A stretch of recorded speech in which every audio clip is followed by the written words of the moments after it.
श्री राघवेंद्राय नमः। क्यों बिगड़ गए हालात। अभी अभी की ताज़ी खबर है। 18 सितंबर के 12 बजे रात में पटना के हरिजन छात्रावास पर, जो सुल्तानगंज थाने में है, गोलियां चलीं। 3 दलित युवकों को गोली लगी है, एक सीरियस है, पीएमसीएच में भर्ती हैं। अब हमारे सुशासन बाबू क्या कहेंगे, जबकि वहाँ जादवों की बस्ती है और जादवों ने गाली गलौज किया, लड़ाई किया, मारपीट किया, ये रोज की वारदातें थीं। जैसा कि समाचार आ रहा है इलेक्ट्रॉनिक मीडिया में, जादवों ने कहा कि तुम लोगों के लिए 3-3 हॉस्टल बन गए, यानी दलितों के लिए 3-3 हॉस्टल बन गए।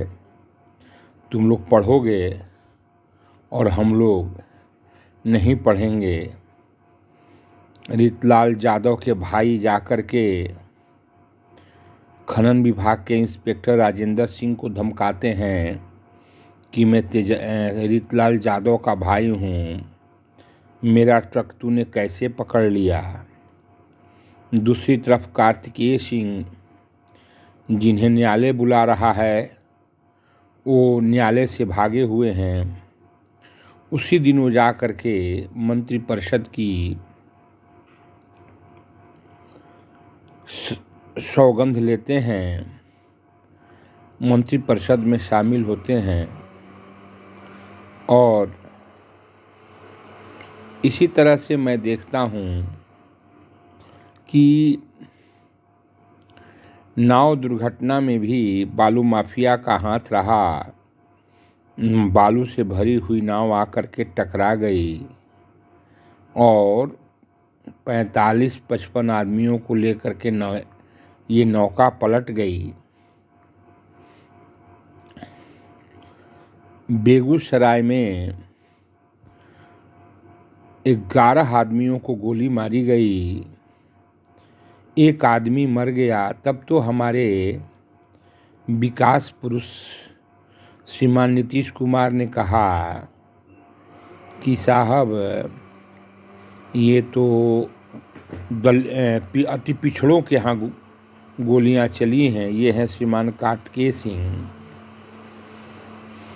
जिन्हें विधि मंत्री पद से इस्तीफा देना पड़ा, मंत्रिमंडल से बाहर हैं।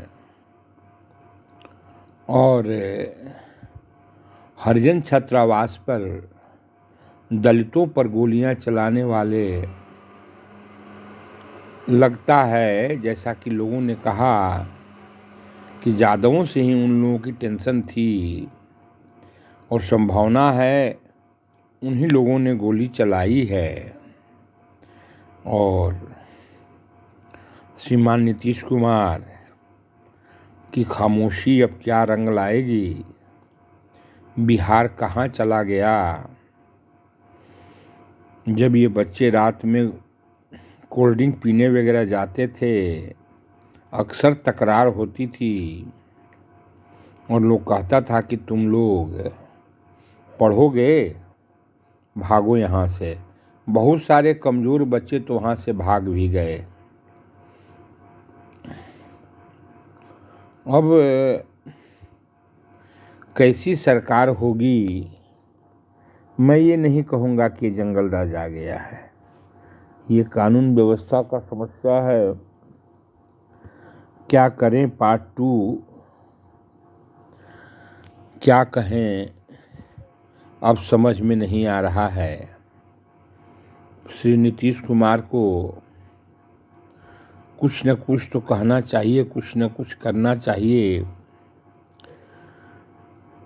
पोस्ट ऑकरेंस नहीं, प्रिवेंटिव मेजर्स भी हमें लेनी चाहिए कि हालात बिगड़े नहीं।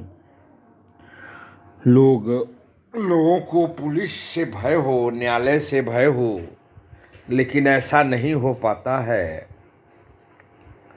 दलित बच्चों के ऊपर गोलियां चली। अब विकास पुरुष श्रीमान नीतीश कुमार क्या कहेंगे कि अब इन्हें किसने मारा, जबकि इलेक्ट्रॉनिक मीडिया में ये खबरें आ रही हैं कि यादवों से ही इन लोगों की दुश्मनी होती थी और यादव ही इसमें टोंटबाजी करते थे, कहते थे कि हमारी सरकार आ गई या तुम लोग पढ़ते हो, तुम लोग हॉस्टल खाली कर दो। 3-3 हॉस्टल दलितों के यहाँ बन गए हैं। क्या हो गया है? अपराध की नगरी क्यों बनते जा रहा है पटना? अब क्यों अपराधी तत्व